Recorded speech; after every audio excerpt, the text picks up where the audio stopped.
Alhamdulillah nahmaduhu subhanahu wa nasta'inuhu wa nastaghfiruh wa na'udzu billahi min shururi anfusina wa sayyiati a'malina may yahdihillahu fala mudilla lahu wa may yudlilhu fala hadiya lahu wa ashhadu an la ilaha illallah wahdahu la syarika lahu wa ashhadu anna Muhammadan abduhu wa rasuluh la nabiyya wa la rasula ba'dah amma ba'd. Para hadirin jamaah kaum muslimin dan muslimat yang dimuliakan dan dirahmati oleh Allah Subhanahu wa taala. Assalamualaikum warahmatullahi wabarakatuh. Alhamdulillahirabbil alamin. Pada kesempatan kali ini Allah Subhanahu wa taala senantiasa memudahkan kita untuk melaksanakan salat maghrib berjamaah. Semoga Allah Subhanahu wa taala mencatat amal ibadah kita dalam timbangan amalan kebaikan di hari kiamat. Amin ya rabbal alamin. Demikian juga setelah kita melaksanakan salat maghrib berjamaah, Allah mudahkan kita untuk duduk sesaat menunggu antara waktu maghrib, setelah maghrib hingga tibanya waktu salat isya. Dan ini diantara keistimewaan yang dipuji oleh Rasulullah SAW ketika beliau memberikan definisi fadzalikar ribat, fadzalikumur ribat. Itu adalah ar-ribat.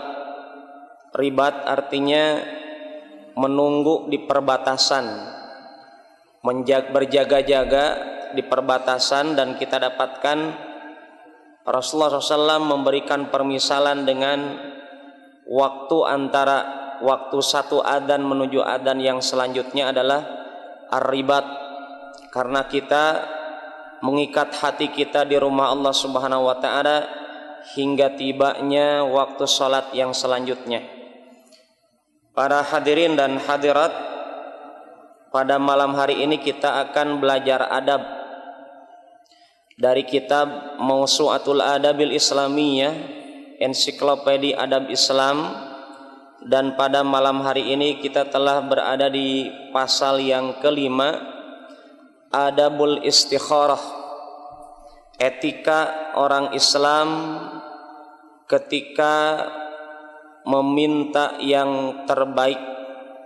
Al-istikharah ini diantara adab yang disyariatkan oleh Allah Subhanahu wa ta'ala ketika kita berada pada sesuatu perkara yang masih ragu, ketika minimal ada dua pilihan.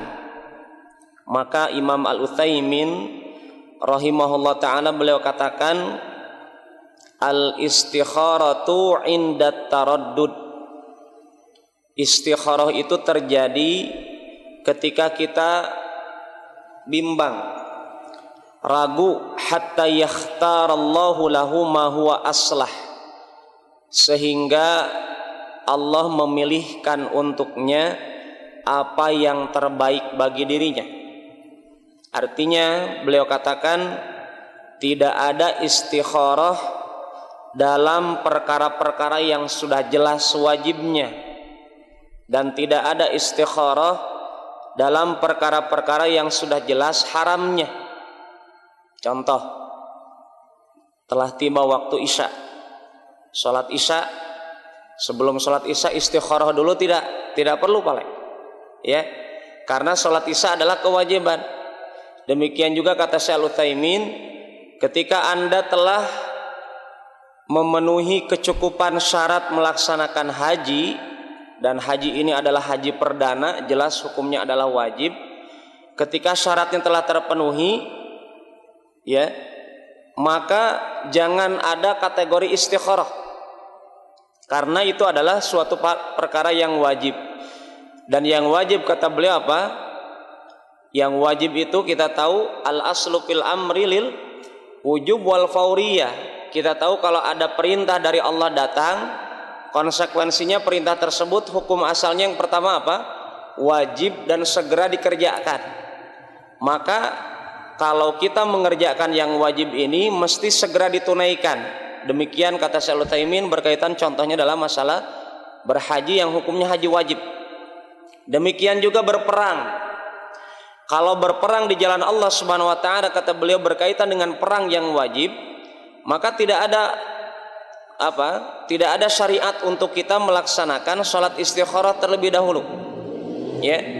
Demikian juga kita dapatkan, kata beliau, berkaitan dengan istikharah ini ketika perkara-perkara yang diharamkan, meninggalkan musik, meninggalkan minuman keras, meninggalkan berzina, tidak perlu pakai salat istikharah. Ya, tidak perlu pakai salat istikharah. Maka kita dapatkan istikharah ini adalah dalam perkara-perkara yang masih bimbang. Ya, masih bimbang. Fa ikhwan dan akhwat yang dimuliakan oleh Allah Subhanahu wa taala, demikian juga mungkin kita sering mendengar istilah al-istikharah wal musyawarah. Ya, istikharah ini adalah al-istikharatu takunu ma'allah. Jadi istikharah ini terjadi antara diri seorang hamba dengan Allah Subhanahu wa taala, hubungannya vertikal. Wal musyawarah ma'a ahli ra'yi was salah. Adapun musyawarah terjadi apa? Musyawarah ini antum sering dengar musyawarah? Ya, musyawarah dari kata asyara yusyiru. Maka suka ada dalam pelajaran bahasa Arab apa? Ismul isyarah. Dalika hada yang antum pelajari dalam pelajaran bahasa Arab. Ini apa? Musyawarah itu meminta petunjuk dari siapa? Yakunu min ahli ra'yi was salah. Terjadinya kita meminta petunjuknya bukan dari Allah, tapi bentuknya horizontal, sesama makhluk, dengan ahlur ra'yi yang mempunyai pandangan, punya pendapat yang baik untuk kita. Wa ahlus salah. Ahlus salah adalah orang yang baik, tidak hanya baik konteks duniawi. Maka Syekh Al-Utsaimin beliau katakan laisa bisalihin fi dinihi man laisa bisalihin fi dinihi laisa bi aminin hatta wa in kana daqiyan wa aqilan. Orang dia itu yang baik dalam urusan dunia walaupun dia cerdas, akalnya encer, tidak dikatakan baik kalau dinnya tidak baik. Artinya kalau kita mau minta musyawarah, ya, meminta pendapat dari seseorang, otaknya encer, mungkin IQ-nya adalah menengah ke atas begitu ya. IQ-nya bagus. Kita katakan, kata Syekh Al-Utsaimin beliau pesankan apa? Ketika Anda mesti musyawarah berbincang dengan seseorang, carilah yang dinnya baik. Jangan mengandalkan kepada IQ dunianya, urusan dunia yang cerdas, ya, tetapi urusan akhiratnya tidak baik. Maka ini tidak dimaksud kategori orang yang baik untuk kita diajak dialog. Fa ikhwan wal akhwat yang dimuliakan oleh Allah Subhanahu wa taala, dari sini kita dapatkan saya mengutip beberapa fatwa dari Syekh Al-Utsaimin berkaitan dengan istikharah ini. Istikharah lebih kita kedepankan sebenarnya daripada musyawarah, ya. Tetapi mungkin seringkali terjadi di antara kita apa? Lebih mengedepankan mengingat orang yang cerdas daripada Allah yang maha cerdas. Maka di sini kita disyariatkan oleh Islam untuk senantiasa mengedepankan Allah daripada makhluknya, bahkan berkaitan dengan apa? Meminta pilihan, ya. Bahkan berkaitan dengan meminta pilihan. Kemudian yang selanjutnya, etika di dalam masalah istikharah. Yang pertama yang dicantumkan oleh penulis adalah al-ikhlas.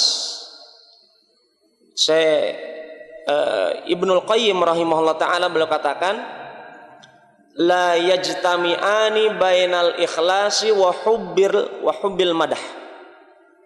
Tidak akan pernah terkumpul keikhlasan dengan cinta pujian dari makhluk dalam hati seseorang.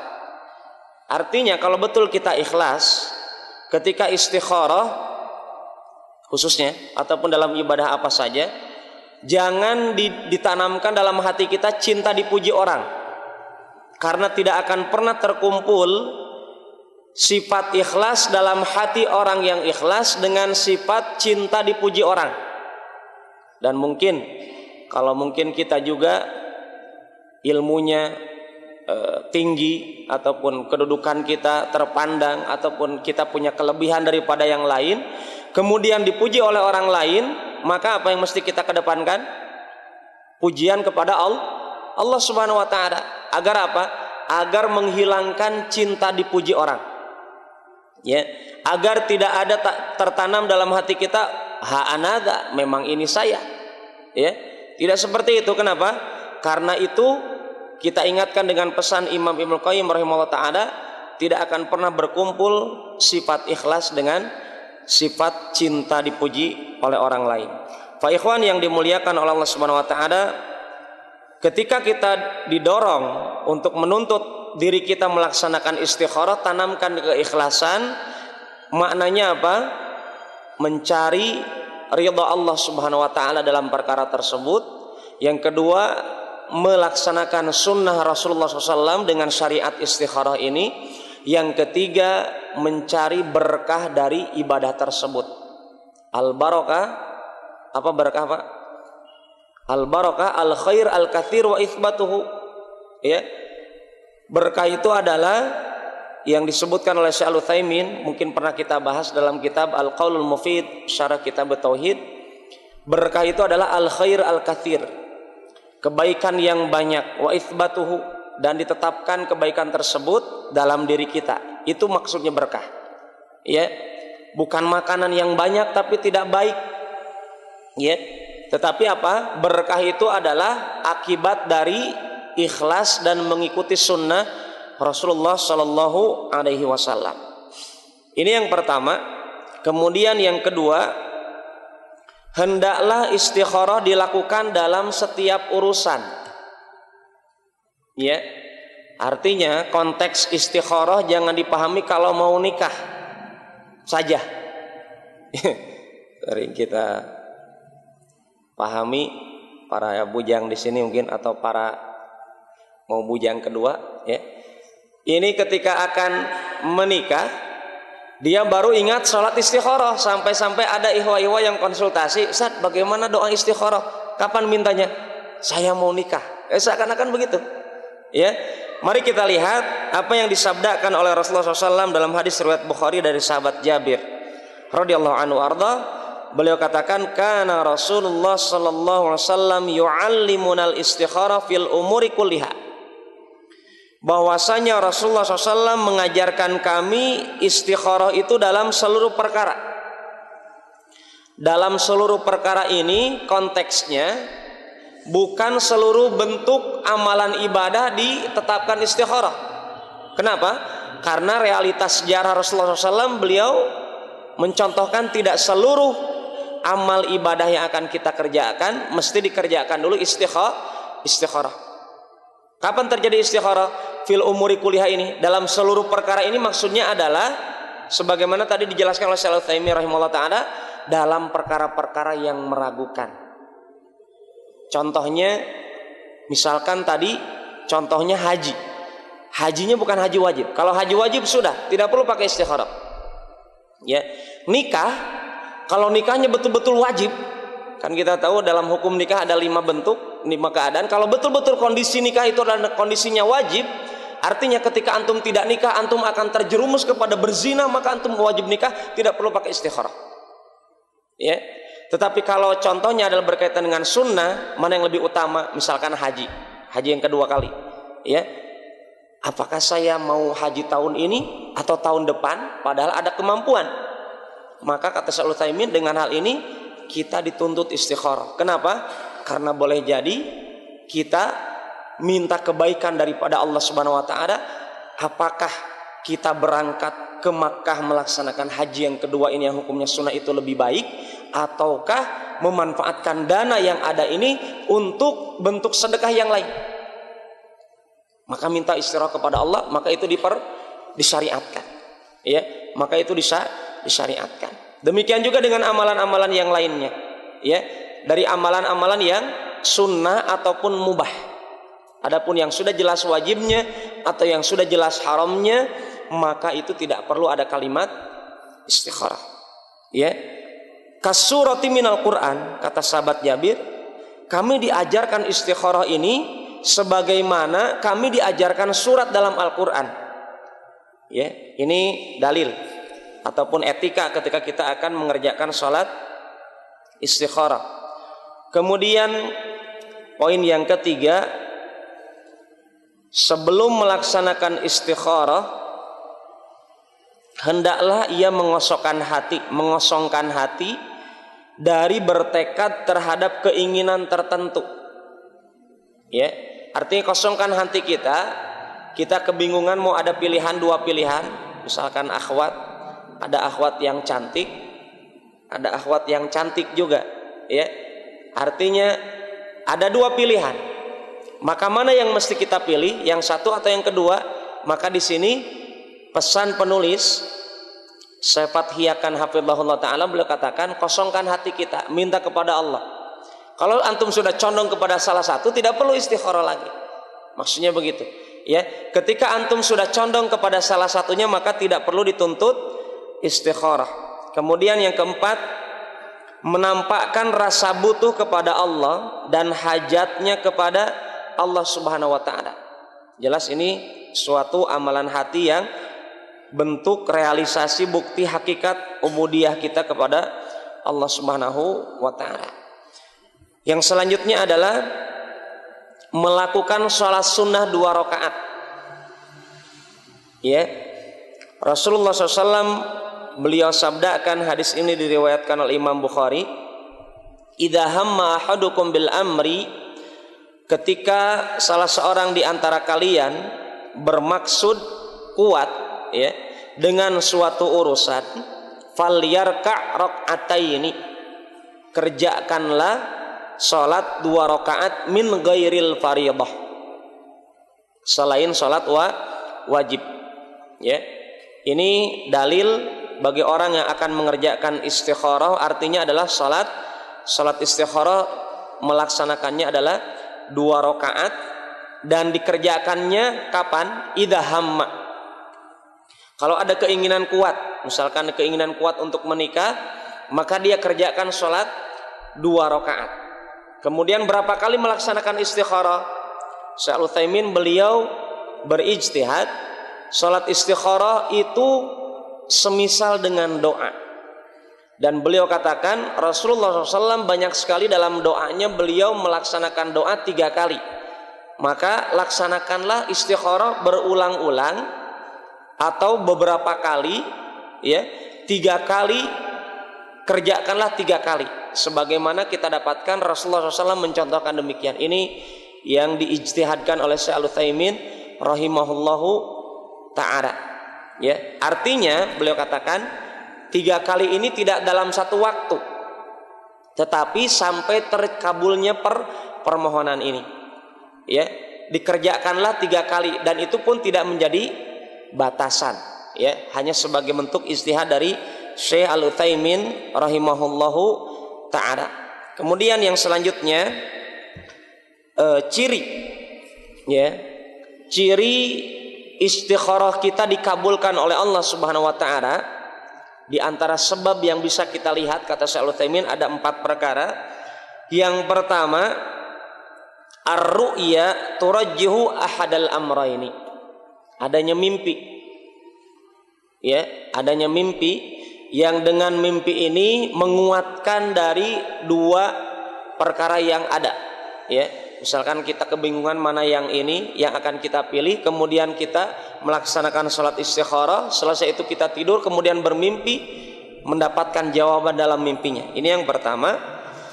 Yang kedua, mungkin tidak dengan mimpi.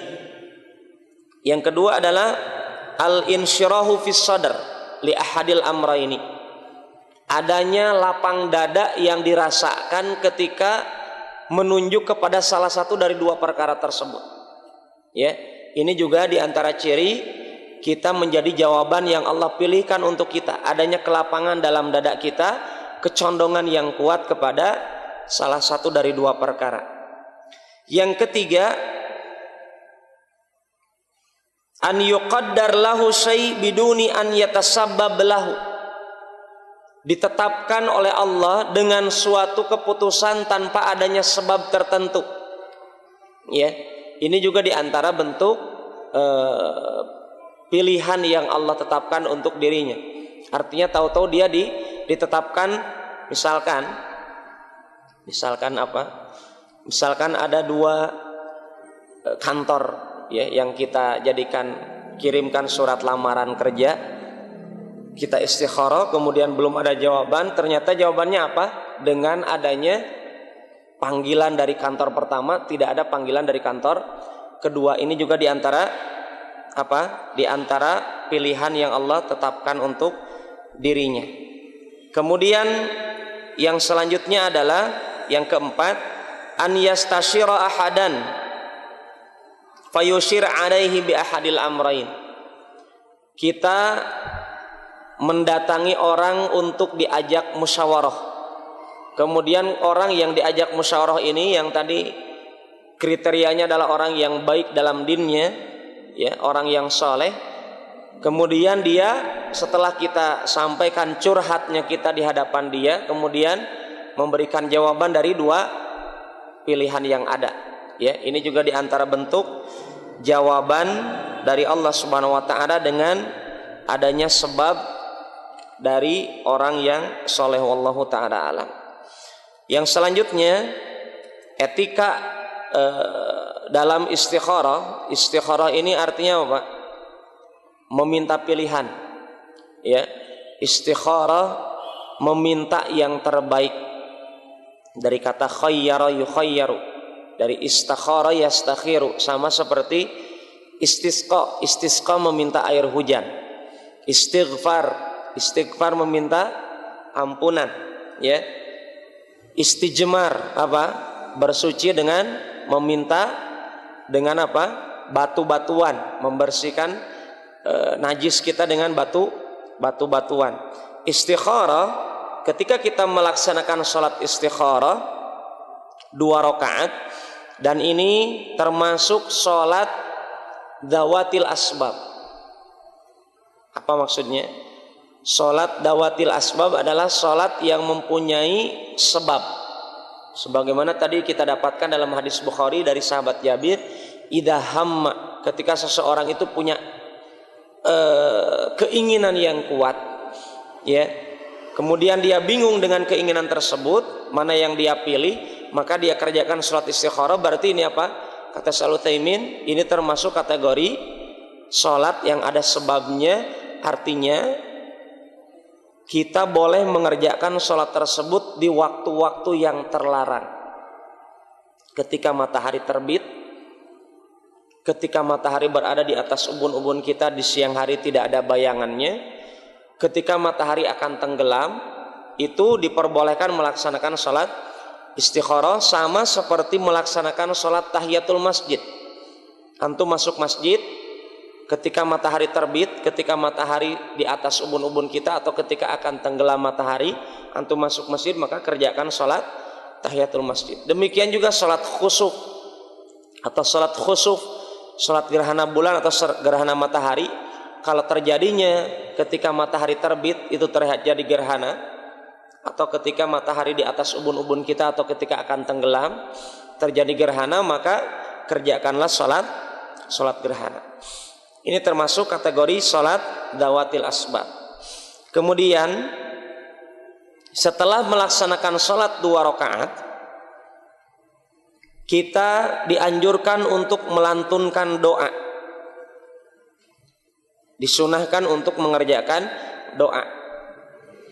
Dan sholat istikharah sendiri hukumnya adalah sunnah, ya, bukan suatu kewajiban.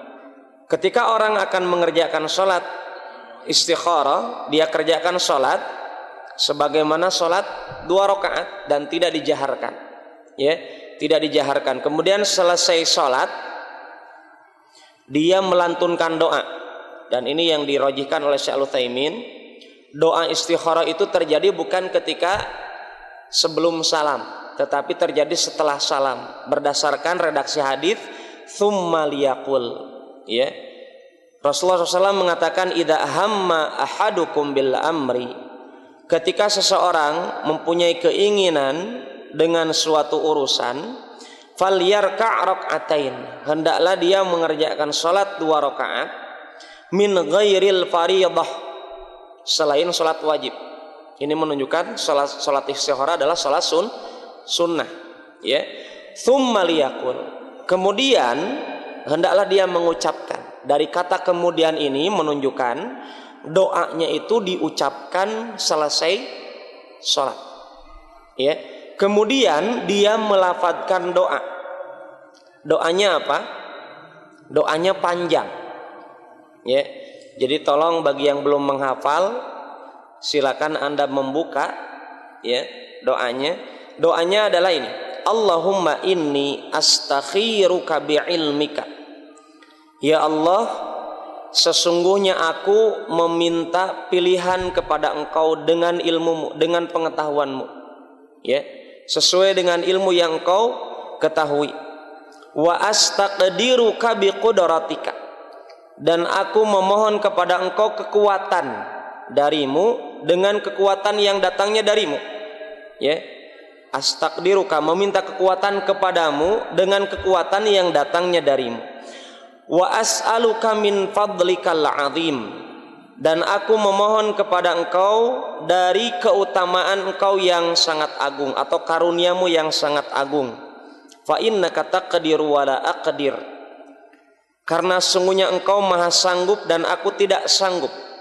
Wa ta'lam wa la a'lam, dan Engkau maha mengetahui dan aku tidak mengetahui. Wa anta 'allamul ghuyub, dan Engkau maha mengetahui ilmu-ilmu perkara-perkara yang gaib.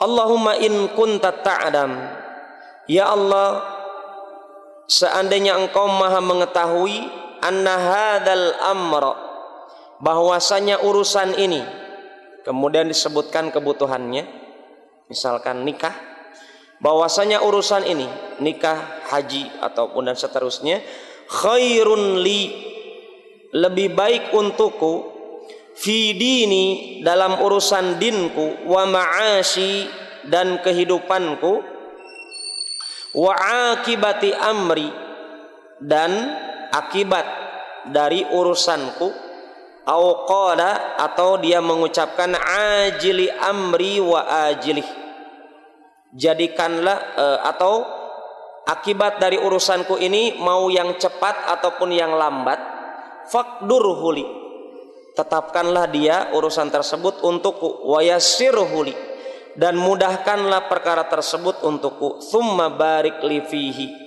kemudian berkahilah aku di dalamnya. Wa in kunta ta'lam, kalaulah Engkau itu maha mengetahui, anna hadzal amra, bahwasanya urusan ini syarrun li, jelek untukku, fi dini, jelek untukku dalam dinku, wa ma'ashi, dan kehidupanku, wa akibati amri, dan akibat dari urusanku, au qala fi ajili amri wa ajili, atau akhir dari urusanku baik yang cepat atau yang lambat, fasrifhu anni, jauhkanlah, palingkanlah urusan tersebut dariku, wasrifni anhu, dan jauhkanlah urusan tersebut dariku dan jauhkanlah diriku darinya. Waqdur liyal khaira haitsu kana, tetapkanlah untukku kebaikan di mana saja, tsumma ardini bihi, dan ridhoilah aku dengan urusan tersebut.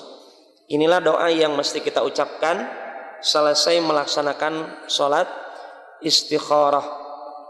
Kemudian yang terakhir, hendaklah ia segera melaksanakan perkara tersebut setelah istikharah, ya. Ini dianjurkan di antara etika kita, ketika selesai melaksanakan istikharah kemudian ada pilihannya, mendapatkan jawaban dari Allah Subhanahu wa taala, jangan ditunda-tunda lagi. Ada hadis yang menyebutkan berkaitan dengan sholat istikharah ini, dianjurkan melaksanakan istikharah 7 kali. Hadisnya dari Ibnu Sunni, beliau katakan dari sahabat Anas bin Malik, Rasulullah SAW bersabda, idza hamamta bi amrin fastakhir rabbaka fihi sab'a marrat.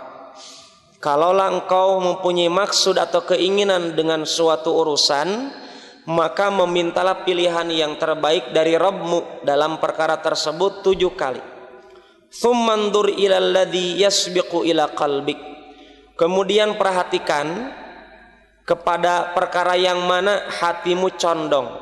Fa innal khiyarata fihi. Sesungguhnya pilihan tersebut terdapat dalam hal tersebut. Tetapi hadis ini lemah sekali. Ya, tidak bisa dijadikan dalil.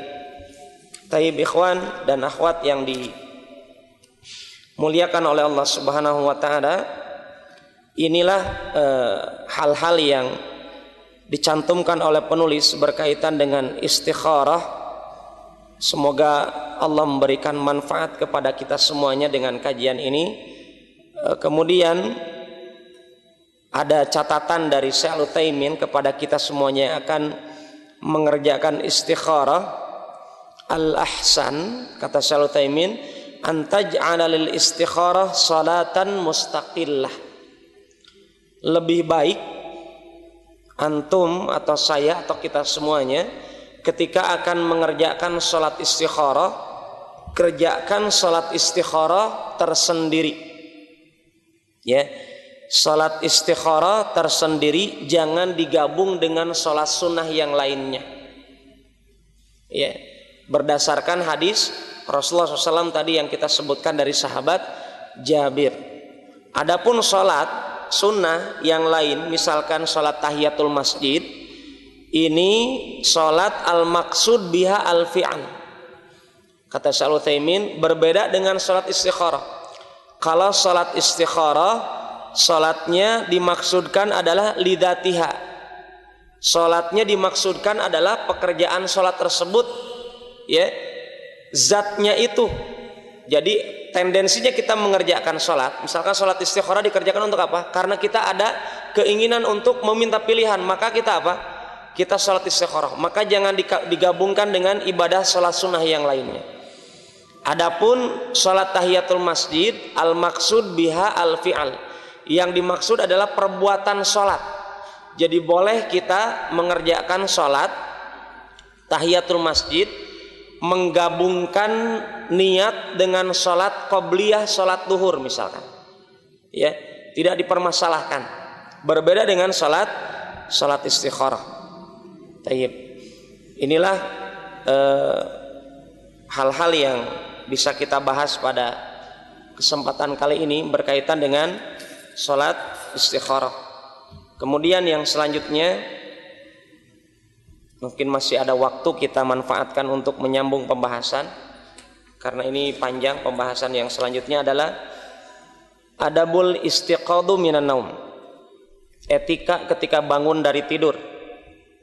Jadi ini karena berdasarkan abjadiyah, hijaiyah, berdasarkan huruf hijaiyah, maka kita dapatkan babnya tidak berurutan, ya. Tetapi babnya berurutan berdasarkan huruf hijaiyah. Artinya kita dapatkan tahu-tahu adab bangun tidur, padahal sebelum tidurnya belum dibahas. Ya, artinya nanti akan kita bahas dalam huruf nun.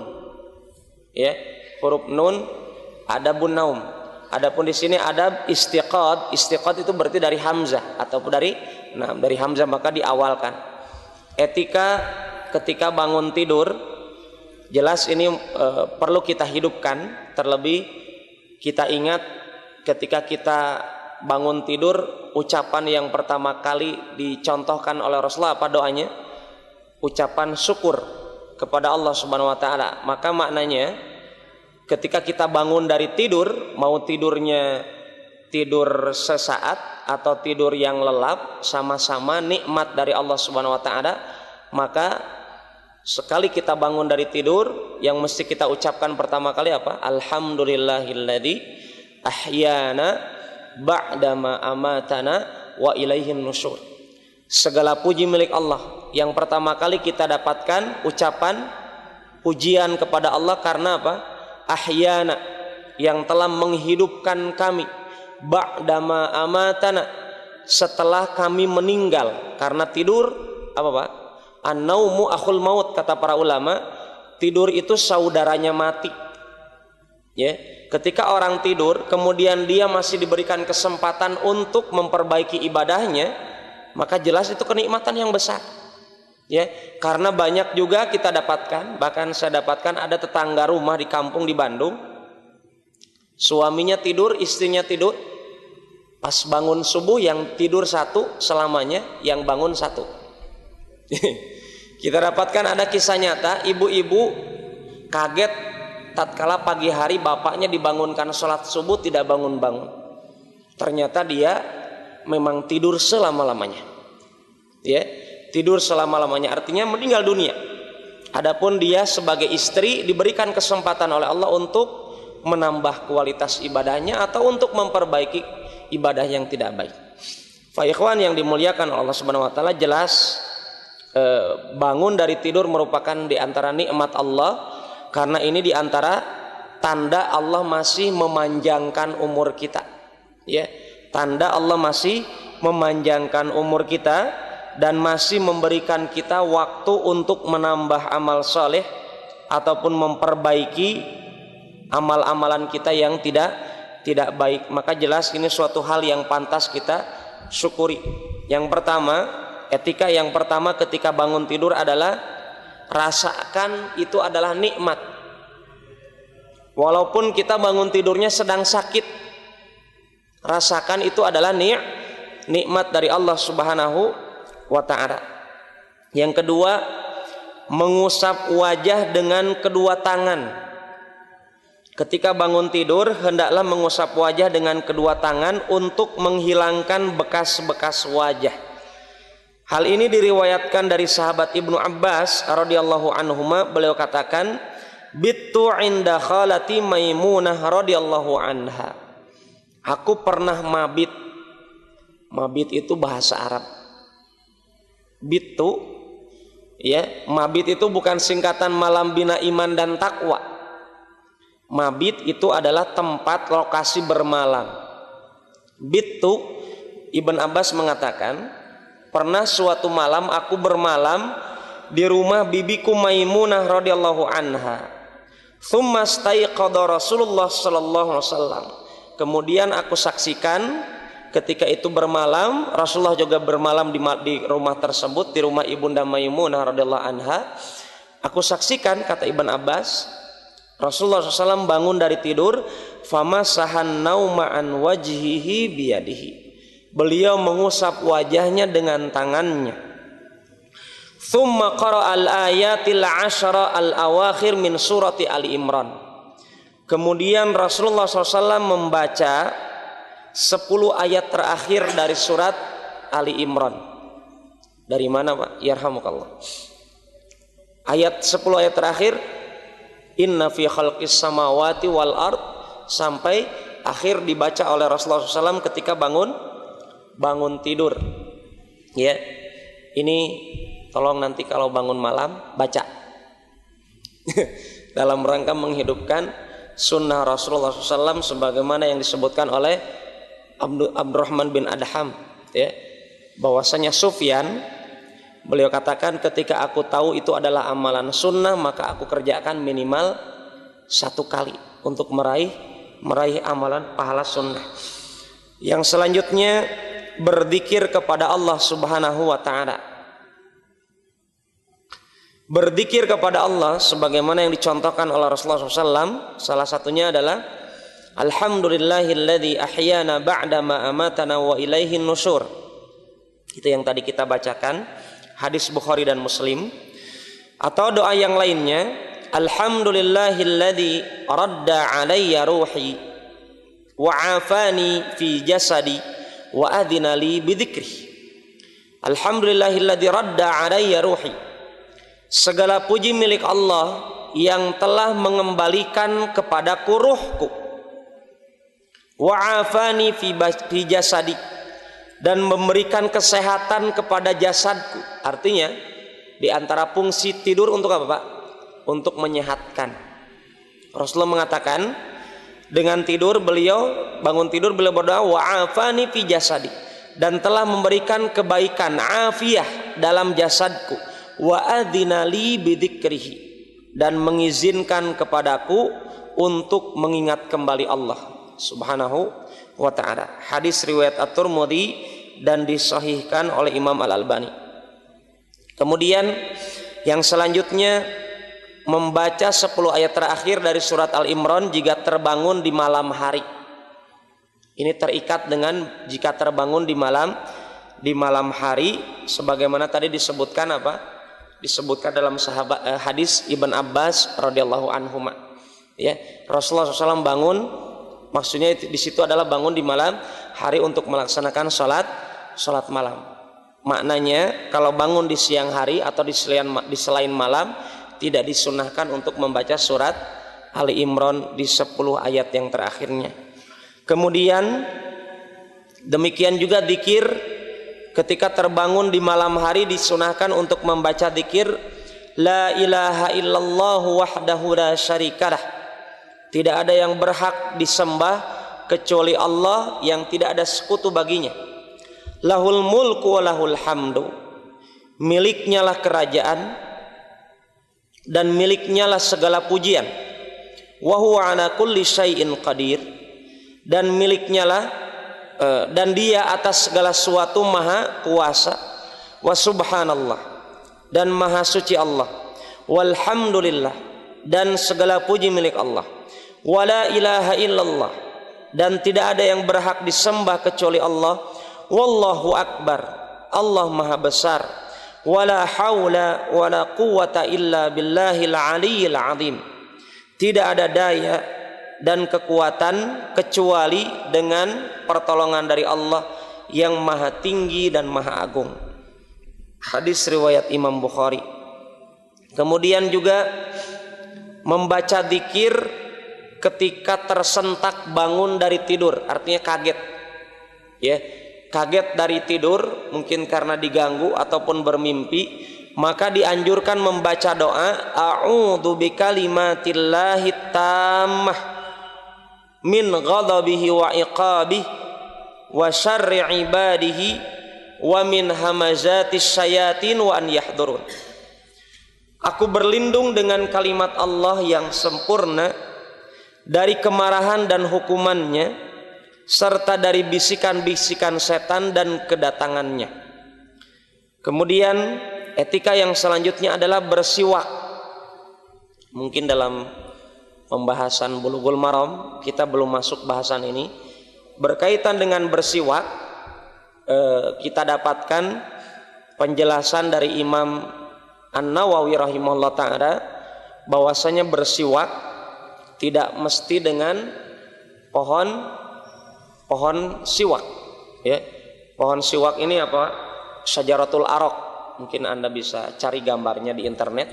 Tulis saja Syajaratul araq, hamzah, ra, alif dan kaf. Araq, gitu ya. Pohon yang biasa digunakan di Arab Saudi untuk batangnya itu digunakan untuk siwak. Mungkin antum sering lihat sebesar pulpen yang warna kecoklatan, itu namanya pohon araq. Imam An-Nawawi rahimahullah ta'ala beliau katakan as-siwak itu maknanya adalah menggosok. Jadi beliau katakan yang kuat dalam bersiwak tidak mesti dengan pohon arok tadi. Mau dengan jari jemari, mau dengan baju antum, atau kain sapu tangan mindil, atau sikat gigi, ya, apa saja yang bisa fungsinya untuk menggosok gigi, maka itu telah melaksanakan sunnah bersiwak. Ya, artinya tidak mesti antum menyediakan pohon arok itu di kamar mandi ataupun di kamar tidur. Apa saja yang bisa difungsikan untuk menggosok gigi, maka silakan difungsikan untuk meraih pahala siwak. Rasulullah SAW beliau disebutkan bagaimana perbuatan beliau ketika bangun tidur, kana la yanamu illa wasiwaku inda ra'sihi. beliau tidaklah tidur kecuali siwak ada di sisi kepalanya. Fa idza staiqadha bada abis siwak. Ketika beliau bangun tidur, beliau mengawali aktivitas bangunnya dengan bersiwak. Nah, disinilah kita dapatkan dari Ibn Baz rahimahullah ta'ala, memang lebih utama adalah dengan memakai pohon arok tadi. Artinya itu lebih utama afdaliyah, tetapi tidak melarang orang ya untuk bersiwak dengan selain pohon arok tadi. Kemudian yang selanjutnya adalah satu lagi mungkin Pak ya, mencuci kedua tangan 3 kali. Ya, Rasulullah SAW, hadis dalam riwayat Bukhari dan Muslim dari sahabat Abu Hurairah. Abu Hurairah mengatakan, Rasulullah SAW bersabda, idza staiqadha ahadukum min naumihi, apabila salah seorang di antara kalian bangun dari tidurnya, fala yaghmis yadahu fil ina hatta yaghsilaha thalathan, janganlah mencelupkan, memasukkan tangannya, jari-jarinya ke bejana atau ke ember atau tempat air, hatta yaghsilaha thalathan, sampai dia mencuci tangannya 3 kali. Fa innahu la yadri aina batat yadahu, karena dia tidak tahu tangannya itu hinggap di malam hari, tidak tahu di mana. Ini diantara etika kesehatan yang diajarkan oleh Rasulullah SAW ketika bangun tidur hendaklah mencuci tangan 3 kali. Dari sinilah para ulama mengatakan apa? Wajibnya mencuci tangan 3 kali kapan? Ketika berwudu selesai bangun tidur. Adapun berwudu di luar bangun tidur, ketika mencuci telapak tangan 3 kali itu hukumnya adalah sunnah. Tetapi kalau selesai bangun tidur maka hukumnya adalah wajib. Wallahu ta'ala alam shawab. Sampai di sini mungkin kita bahas pada pertemuan kali ini, semoga bermanfaat. Aqulu qouli hadza, subhanakallahumma rabbana bihamdik, asyhadu an la ilaha illa anta, astaghfiruka wa atubu ilaik. Akhiru da'wana anil hamdulillahi rabbil alamin. Assalamualaikum warahmatullahi wabarakatuh.